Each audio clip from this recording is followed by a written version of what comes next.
नमस्कार, लोकतंत्र देख रहे हैं आप। मैं हूं आपके साथ नेहा दुबे। ईद के मौके पर प्रधानमंत्री नरेंद्र मोदी ने देश के मुसलमानों को सौगाते ईद देने की घोषणा की है। बता दें आपको कि भाजपा की इस घोषणा के बाद इस राजनीति इस पर शुरू हो गई है। पक्ष और विपक्ष के नेता अपने अपने तरीके से इस बयान को देख रहे हैं। बता दें कि इस योजना के जरिए 32 लाख गरीब मुसलमानों को मदद देने की बात कही गई है। सौगाते मोदी की घोषणा के बाद मंगलवार को विधान परिसर में राष्ट्रीय जनता दल के नेता और विधायक भाई वीरेंद्र ने कहा कि भाजपा की घोषणा चुनाव के पहले मुसलमानों को अपनी तरफ करने के अलावा कुछ और नहीं है। सौगाते मोदी योजना भारतीय जनता पार्टी द्वारा शुरू किया गया एक अभियान है जिसका उद्देश्य मुसलमानों और यानी मुस्लिम समुदाय के बीच कल्याणकारी योजनाओं को बढ़ावा देना है। अधिक जानकारी के लिए आप एक सर्च इंजन पर खोज कर सकते हैं। इस अभियान के तहत केंद्र सरकार ने 32 लाख मुस्लिम परिवारों तक पहुंचने के लिए 3000 मस्जिदों को सहयोग करने की योजना बनाई है। इस योजना को अब विपक्षी दल चुनावी पैंतरा बता रहे हैं। समाजवादी पार्टी प्रमुख अखिलेश यादव ने कहा है कि हमने पहले भी देखा है कि बीजेपी के लोग सम्मान के साथ त्योहार मनाना चाहते हैं और सभी त्योहार मनाएं।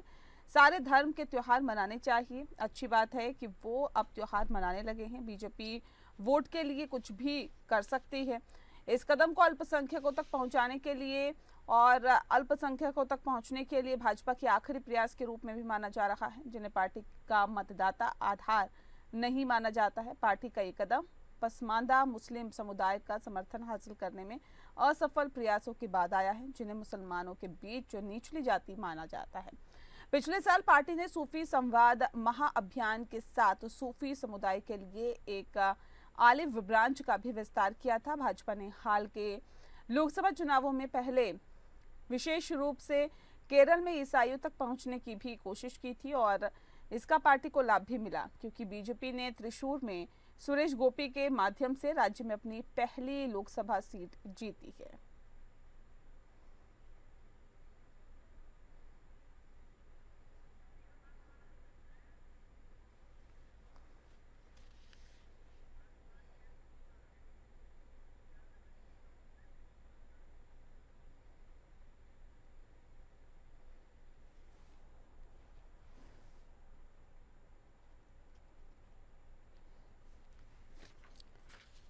इस विषय पर तफसील से चर्चा करेंगे। खास मेहमान हमारे साथ मौजूद है, उनसे आपका परिचय करा देते हैं। इस वक्त हमारे साथ राहुल आनंद जी, प्रवक्ता है भारतीय जनता पार्टी के। स्वागत है सर आपका। हमारे साथ ज्ञान रंजन जी हैं, प्रवक्ता हैं कांग्रेस पार्टी के। आपका ज्ञान जी बहुत बहुत स्वागत है।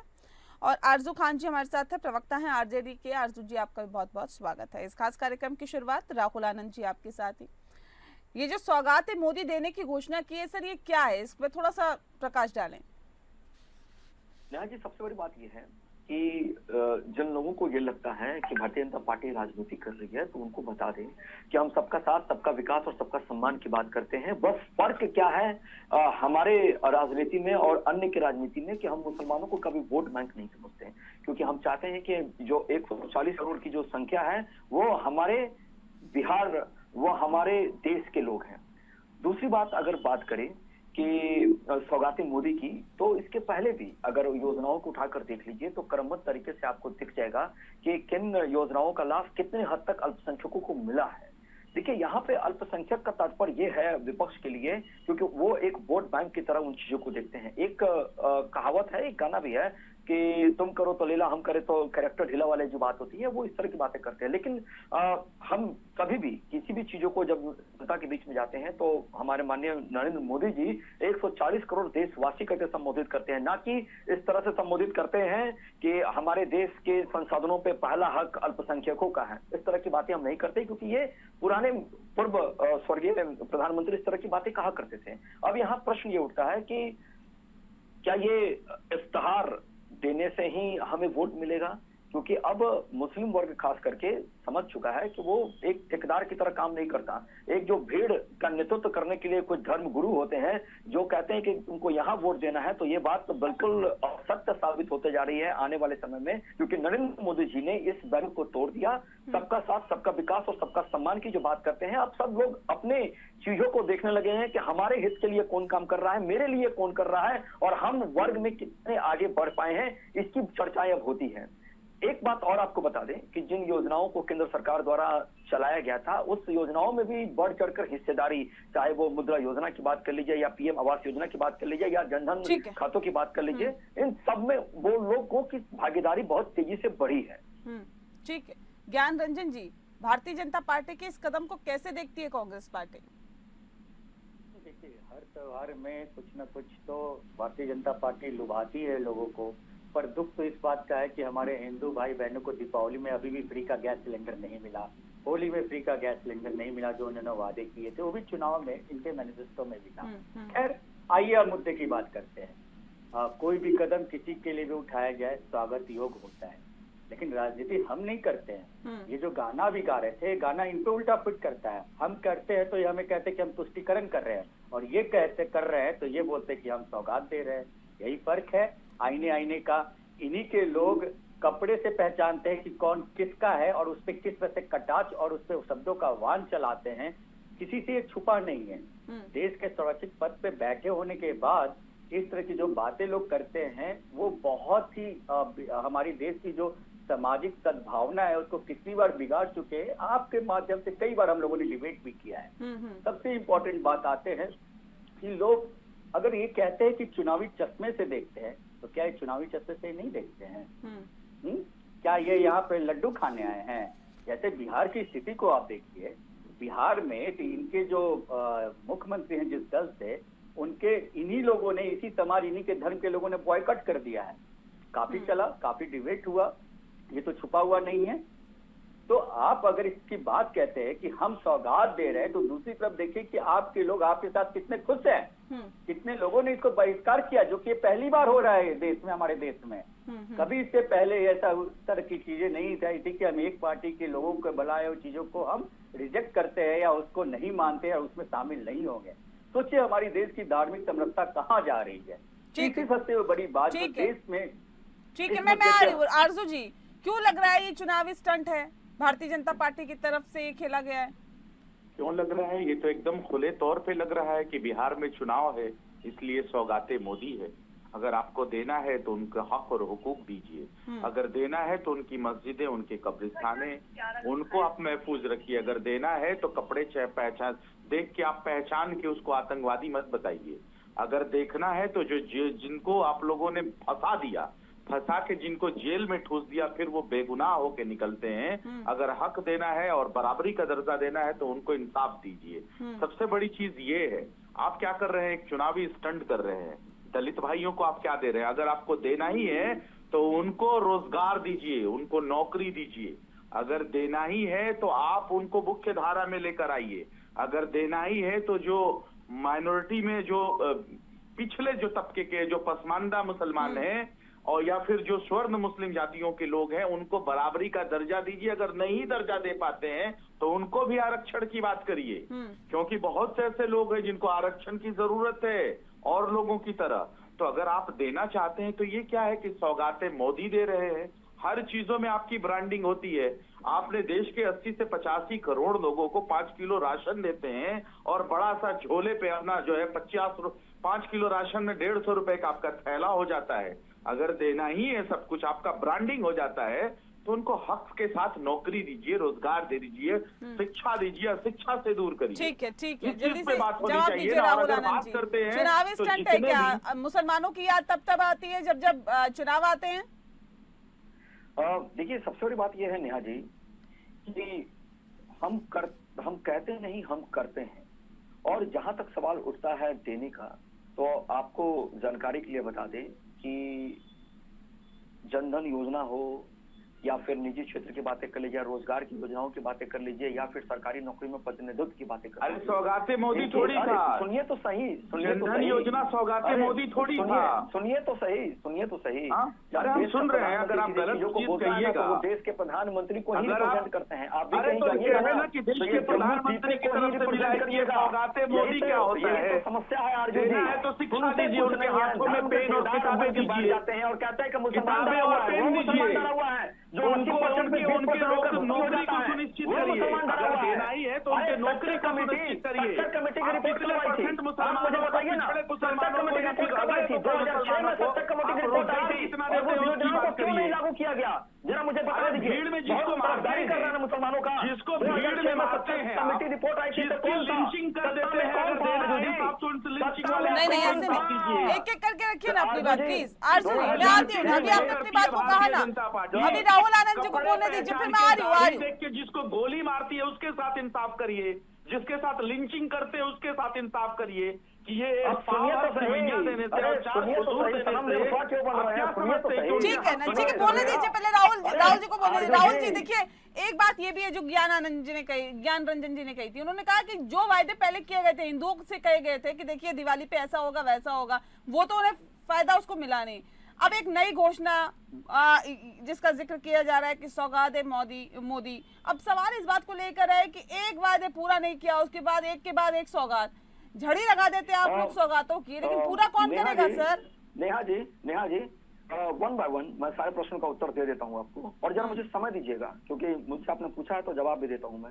देखिए सबसे बड़ी बात यह है नेहा जी कि सच्चर कमेटी की रिपोर्ट आई थी 2006 में, ठीक, और उस समय मुसलमानों की क्या स्थिति थी और क्या दशा थी किसी छुपाना नहीं है। अगर ये जवाब दे देंगे तो मैं मान जाऊंगा। रुकिए तो बस ये बात गोल गोल घुमाएंगे, तर्क लगा लीजिए आप हमसे। सुनिए तो सही, बात तो सुनिए, मैं कह रहा हूँ जब मैं बहुत शांति से बात सुन रहा हूँ ब्रदर, बहुत शांति से सुन रहा हूँ। सुनिए 2019 में, सुनिए 2019, अरे मैं सुन रहा हूँ, आप बोलिएगा तब ना। सुनिए तो सही, 2014 तक 5 से 6 अरे आप बोलिएगा तब ना। थी, अब 14% भागीदारी है, अब 14% भागीदारी है। देश में मुस्लिम आबादी कितनी है? 15% कहते हैं ना हम लोग, 15%। अब आपको बता देते, उज्ज्वला योजना में कितने का लाभ मिला है? 35% लोगों को लाभ मिला है। अरे हम हिंदू भाई बहनों की सवाल कर रहे हैं, होली दीपावली में गैस सिलेंडर नहीं आया अभी तक फ्री, उस पर जवाब दीजिए। अरे दिल्ली में 2,500 दिया, कुछ मिला ही नहीं है तो लोगों को मिला क्या है? देने की बात नहीं मिला। अर्जुन जी रोजगार दीजिए, पीएम मुद्रा योजना जो कपड़े देखकर बातें करते हैं, 30% मेक इन इंडिया नहीं हुआ, इंडिया नहीं हुआ, स्टार्टअप इंडिया नहीं हुआ, नहीं एक बात मुझे बताइए, मिनिमम सपोर्ट प्राइस इस तरह से नहीं होगा ना सर, एक एक करके बात रखने दीजिए ना। मैं आती हूँ ना सर आरजू जी, फिर मैं आपसे भी बात करूंगी। आपके जो भी क्वेरी है, आपका जो भी सवाल है आप रखिएगा ना, ऐसे नहीं एक इंसान को बोलने दीजिए ना। ठीक है राहुल जी अपनी बात पूरी करें। जल्द ही 10 सेकंड में पूरी करें सर, 10 सेकंड में। 30 सेकंड का समय दीजिए। देखिए 2006 में सच्चर कमेटी की रिपोर्ट को किसने रोका? पहली बात, 2014 तक 5 से 6% मुसलमानों की भागीदारी थी, अब 14% है, ये पता कराने की चीज है। तीसरी बात आते हैं, जनधन योजना में लगभग 42% मुसलमानों को लाभ है, और बताते हैं उज्ज्वला योजना में लगभग चुनाव से पहले याद क्यों आती है सर, ये बताइए ना मुझे। क्या है सच्चर कमेटी की रिपोर्ट में सबके सामने है ना, इसको बार बार दोहरा के क्या फायदा? रोजगार की बातें कर रहे थे, ये रोजगार की बातें, आवास योजना में 35%। हाँ, गोलियां चलेगी, अगर आप देश विरोधी गतिविधि करेंगे, चाहे वो हिंदू या मुसलमान हो, गोलियां तो चलेगी। अगर आप इसको उदाहरण के तौर पे इस चीज को मानते हैं कि नहीं सिर्फ मुसलमानों पे चलता है, तो ये डरा हुआ मुसलमान कौन है भैया जो गोलियां चलेगी? लोकतंत्र में गोली चलता है, ये 20% में गोली चलती है क्या? 80% तो भारी पड़ गया। हमारे एक साथी बोल रहे थे कि ऐसा कभी हुआ ही नहीं। काम होता है, बुलेट पे नहीं पार्टियों में 80-20 की बात करने वालों को अब ये सवाल उठता है ना सर कि 80-20 की बात करने वालों को सौगात मोदी देने की बात अब की जा रही है।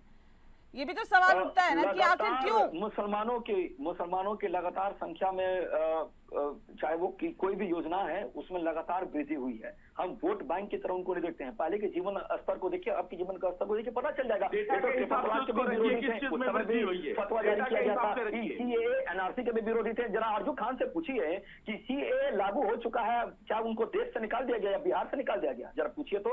पूछा भी लागू, पूछिए ना, बताइए तो सही। करवाया गया भैया आप पता तो कर लीजिए, आप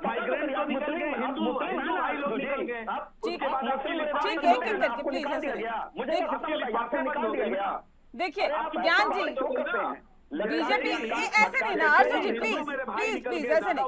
ज्ञान जी देखिए कह रहे हैं कि हम जो कदम उठाए उसको चुनाव से जोड़कर देखा जाता है। क्या हम नहीं चाहते हैं कि देश का हर नागरिक का भला हो? क्या भारतीय जनता पार्टी नहीं चाहती, सत्तासीन पार्टी नहीं चाहेगी क्या? राहुल जी आपने बोला ना, बोला, प्लीज सुनिए सुनिए। एक मिनट नेहा जी 2 सेकंड। अगर ऐसा लगता है तो मेरे सारे भाइयों को एक ही मेरा आग्रह है कि एक देश एक कानून पे चलते हैं ना, एक देश एक चुनाव पे चलते हैं, आ जाइए।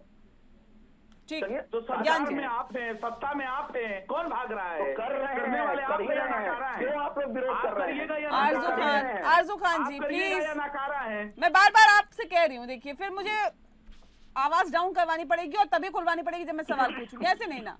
आप फोन लाइन पर हैं, फिर अच्छा नहीं लगता ना सर डिबेट ऐसे, सारे बोलेंगे इन्हें तो कोई नहीं बोलेगा, अच्छा नहीं लगता सर। एक एक करके अपनी बातों को रखिए, बेहतर तरीके से तो आप रखिए। कैसे क्रॉस एग्जामिनेशन नहीं करेंगे आप बताइए हमको। नहीं आप रखिए ना सर, मैं आ रही हूँ ना, फिर आपको मौका दूंगी, रखिएगा अपनी बात को। ज्ञान जी जल्दी से।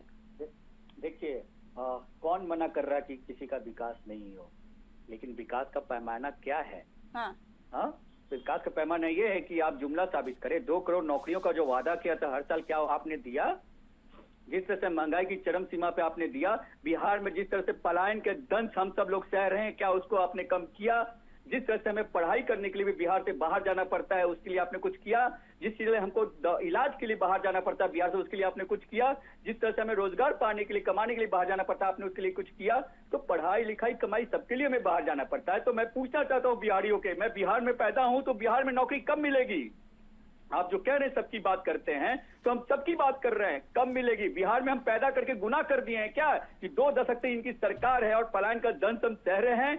हम आपसे पूछना चाहते हैं, अब बिहार में बिहार के लोग नौकरी करेंगे, बदलो सरकार और बदलो बिहार का नारा के साथ एक संदेश लेके चलेंगे और इनको दिखाएंगे कि हमारी सत्ता आएगी तो बिहार में हम पढ़ाई भी यही करेंगे, लिखाई भी यही करेंगे, रोजगार भी यही देंगे और इलाज भी यही कराएंगे। इनकी तरह जुमलेबाजी नहीं करेंगे। क्यों नहीं हिंदू भाई को अभी तक गैस सिलेंडर दिया भाई दीपावली और होली में? आप कहते हैं सौगाते मोदी। व्हाट इज सौगाते मोदी? मैं कहता हूं कि जुमलेबाज मोदी, धोखेबाज मोदी। देश में उन्होंने सबको धोखा दिया है, जो झूठा वादा कर करके और वोट हासिल करके सत्ता पे राज कर रहे हैं। ये बिल्कुल नहीं चलेगा। बिहार की जनता ये समझ चुकी है और आप देखिएगा इस बार बिहार की जनता मुद्दे की राजनीति करेगी और मुद्दा रहेगा बिहार में पलायन का दंश से छुटकारा, बिहार में बेरोजगारी का दंश से छुटकारा, बिहार में लिखाई से दंश का छुटकारा। ठीक है आरजू जी, क्या अपना वोट बैंक खिसकता हुआ देख रहे हैं भारतीय जनता पार्टी की इस घोषणा करने की बात करने के साथ ही, इसलिए इतनी ज्यादा दिक्कत हो रही है क्या आरजेडी को? बिहार प्रदेश में राष्ट्रीय जनता दल का सिर्फ एक बार वोट बैंक घिसका हुआ है, उसके बाद कभी नहीं घिसका। विश्व की सबसे बड़ी पार्टी कहने वाली भारतीय जनता पार्टी या बैसाखी की सरकार पे चलती है। सबसे पहले इस सवाल का जवाब ये। दूसरा, देश के आदरणीय प्रधानमंत्री, हम सभी के प्रधानमंत्री क्या कहते हैं? अभी 2024 के इलेक्शन में कहते थे कि आपका मंगलसूत्र छीन के किसी और को दे दिया जाएगा। तो बिहार प्रदेश का या पूरे देश का मुसलमान सिर्फ इज्जत की आपसे बोली चाहता है, आपसे इज्जत चाहता है। आप क्या कह रहे थे? आपने चुनावी भाषणों में कहा कि आपका 4% आरक्षण आपका छीन के मुसलमान भाइयों को दे दिया जाएगा। ये देश के आदरणीय प्रधानमंत्री कहते थे।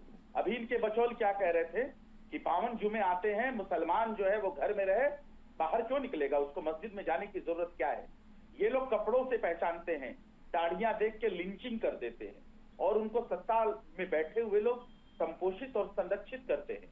और आप क्या कह रहे हैं कि सौगाते मोदी, एक पाव सेवई, 4 पीस खजूर और कुछ मिठाइयां डाल देने से 2-4 पीस, क्या ये सौगात हो जाएगा? ये चुनावी स्टंट नहीं है तो क्या है? अगर देना है तो आप उनको मुख्य धारा में लेके आइए, आप उनको रोजगार दीजिए, रोजगार दीजिए। बिहार का बच्चा पढ़ा लिखा है, सबसे ज्यादा पलायन करता है। पलायन की बात हमारे कांग्रेस के प्रवक्ता ने किया। और सबसे बड़ी दंश की बात तो यह है कि आप इंटरमीडिएट में 12 से 13 लाख बच्चे बैठते हैं एग्जाम में और वो पास आउट करते हैं। और बिहार सरकार जिसमें 2 दशकों से भारतीय जनता पार्टी बैठी हुई है, ये सिर्फ 6 लाख का सीट है इंटरमीडिएट के बाद ग्रेजुएशन करने के लिए।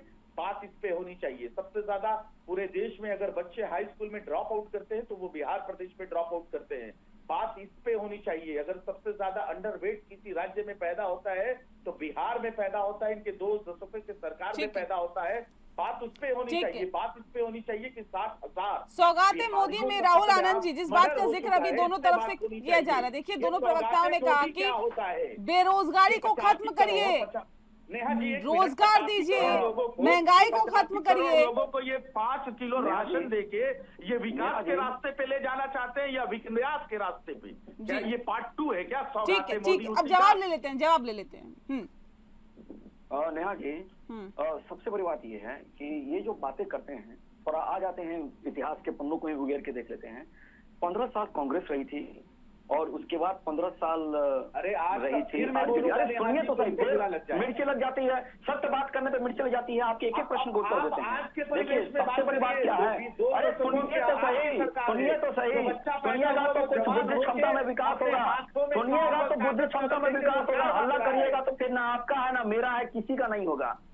सुनिए मेरी बात। देखिए आज जो बिहार में जिन सड़कों का आप इस्तेमाल कर रहे हैं वो शायद 2005 के पहले नहीं था। और दूसरी बात करें, कैसी बातें कर रहे हैं, कैसी बातें कर रहे हैं आप? सड़कों की बात कर रहे हैं। आपको कितने वक्त, आप कितने वक्त से सत्ता पर सीन है, मुझे इतना बता दीजिए। अभी आप, ये बेसिक चीज है, ये बेसिक है सर, ये बेसिक है। विजय सिन्हा और सुनिए तो सही, 937 किलोमीटर थी। सवाल कर रहे हैं। हाँ जी, सुनिए, हल्ला करने से अपनी जिम्मेदारी से बचा जा सकता है। अगर चर्चा करेंगे तो बातों को रखेंगे आपके सामने, चर्चा करेंगे तो बातों को रखा करेंगे। आरजू जी, आरजू जी, एक सेकंड रुकिए ना प्लीज, ऐसे नहीं, एक एक करके बात को रखने दीजिए। अगर कुछ कहना है तो मैं मौका दूंगी ना, रखिएगा। आजादी मिली, अब उनको रखने तो दीजिए अपनी बात को। राहुल जी, नेहा जी, इसी को कहते हैं बेगानी शादी में अब्दुल्ला दीवाना वाला बात है। देखिए राहुल जी, सवाल मुझसे राहुल जी, अल्लाह वो लोग कर रहे हैं। राहुल जी, आप सड़कों की बात कर रहे हैं सर, ये तो बेसिक चीज है, ये तो बेसिक नीड है। सुनिए तो बेसिक से ही तो ऊपर आते हैं। सुनिए तो सही, उसी की बात करते हैं। सड़कें की बात करेंगे, बिजली की बातें करेंगे, इंडस्ट्रीज की बातें करेंगे, आपके सामने कॉलेजेस की बातें करेंगे, नौकरी कितनी दी, नौकरी कितनी दी बताइए ना। नौकरी स्तर की भी बातें कर रहे हैं, नौकरी पे भी आ रहे हैं। ये जो प्रत्यक्ष और प्रत्यक्ष रूप से जो रोजगार दी जाती है, प्रत्यक्ष रूप से मैं उसकी बातें कर रहा हूँ जो सरकार द्वारा दिया जाता है, और अप्रत्यक्ष रूप से उसकी बातें कर रहा हूँ। देखिए गोलमोल जवाब का कोई मतलब नहीं है, प्रत्यक्ष दी जाती है, अप्रत्यक्ष दी जाती है। सर देश की जनता जानना चाहती है नौकरियां कितनी दी, ये बताएं, क्या आंकड़ा आपके पास? अच्छा एक बात बताइए, मुझे एक बात बताइए कि पूरे देश की अगर आबादी को जोड़ ले तो क्या पूरे देश के बाद में 2.5% ज्यादा कोई नौकरी दे सकता है क्या? नहीं तो सर ये तो आपको सोचना चाहिए वायदे करने से पहले। हम इनसे हटकर बताते हैं कि हम स्वरोजगार से आपको जोड़ेंगे।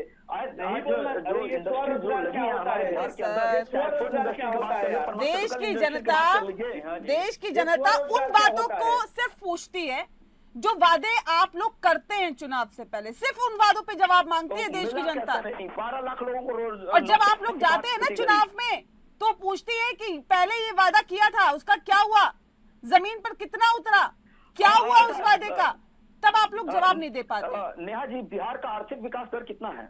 झारखंड से ज्यादा है और इससे भी ज्यादा है, बंगाल से भी ज्यादा, 14.45% बढ़ रहा है।